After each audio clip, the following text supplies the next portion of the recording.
سورہ یونس 33 نمبر آیت مخی آیتونو کہ اللہ پاک دا قدرت دا باری تعالی متعلق ہوئی چی تو پیغمبر علیہ السلام تے او فرمائے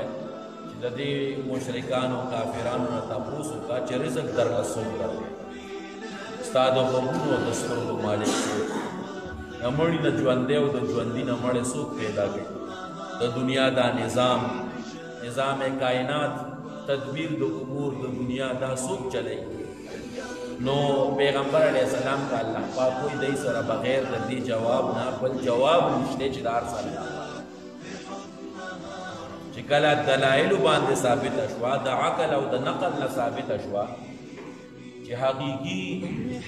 رب او معبود برحق یو اللہ پاک ذات تے وحدہ لا شریک تے بیاولی تاسو دا ایمان نا بل طرف تاڑی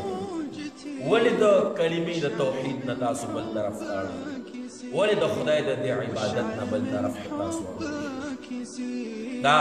پرونی سبق کی دا مضمون کی نننی سبق کی اللہ پاک کوئی چی سنگت دی دمرا دلائلو واضحنا بعد دی دا ایمان پر خود عقیدہ دا توحید پر خدا و کفر و شرک و بل پر روان دا دی دا توحید عقیدہ پر خودل اللہ وی پدی سراستا دا رب اغا فیصلہ دا ازل ثابت شوا داخل ایمان کذالکا سنگا چی دی دا توحید دا عقیدی نواوڑی دا دا شانتی حقت ثابت شوا کلمت ربکا فیصلہ دا ربستا خبر دا ربستا علی الذین پاغ خلق باندے فسقو چی نافرمانا کم نافرمانا آغا نافرمانا چی شیطان تا اللہ پاک مخ کے ویلو دا دنیانا چی سوکستا خبرو منی استا پلا روان شو لعملان جہنم منکا ومن من تابعک اجمعین زبدتانا استاد طول پیروکارنا بدا دکا نافرمانا اللہ وی پدینا فرمانو خلق باندی دا خدای فیصلہ ثابت شوا دا خدای سے فیصلہ و خبر وا چی دا مخینا اللہ تعالیٰ کری وا اغا دادا انہم لا یؤمنون چی یقینا دی ایمان نروی او دا با ایمان دی دنیا زکا دا سرکش خلق نیک و دلیل باندی نظر شتے و بستش پا دنیا باندی قول دا وردو آیا پیغمبر علیہ السلام حل من شرکائی آیا شتے پدی شرکان استاسو کے سوکو من ہاغا سوکو یبدأ الخلقا چی پاول زل پیدا کی مخلوقو ثم یعیدو او بیائی دوبارہ جوندے کی دکا مخلوق تاسو چی چاہتا خدایان وائی دکم خدایانو چی تاسو عبادت کوئی دکتانو دیوسو دبل تاسو پدی طول خدایانو صرف پا ہندوستان کی 3 کروڑا خدایان نو اللہ و استاسو پا دی طول خدایانو کی یو خدای دا سشتے پیغمبر علیہ السلام تا اللہ پاک کوئی تا پوستے چی پا دی طولو کی یو خدای دا سستاسو شتے چی آغا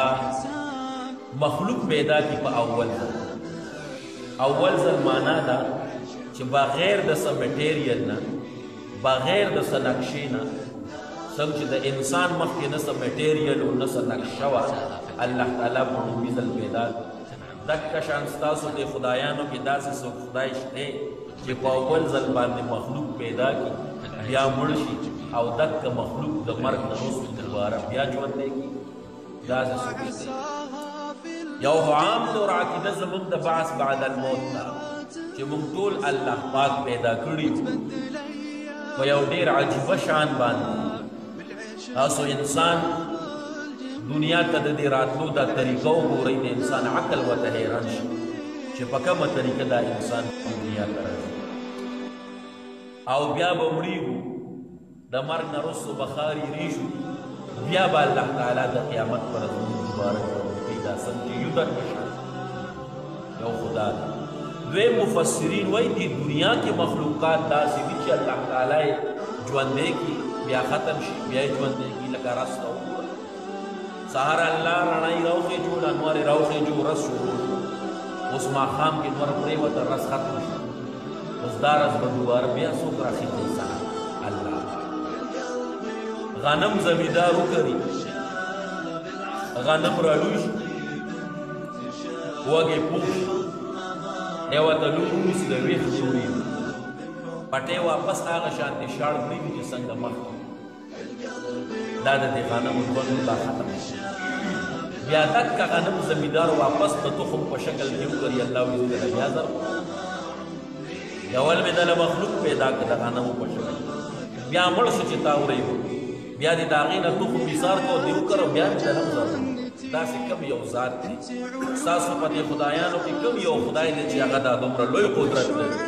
لږ تپوس وکړه د دی نه الله وایي دی سره بغیر د دې خبرې نه بل جواب نشته چې دی به ټول وایي که ابوجهل هم دی چې دا یو الله وحده لا شریک دی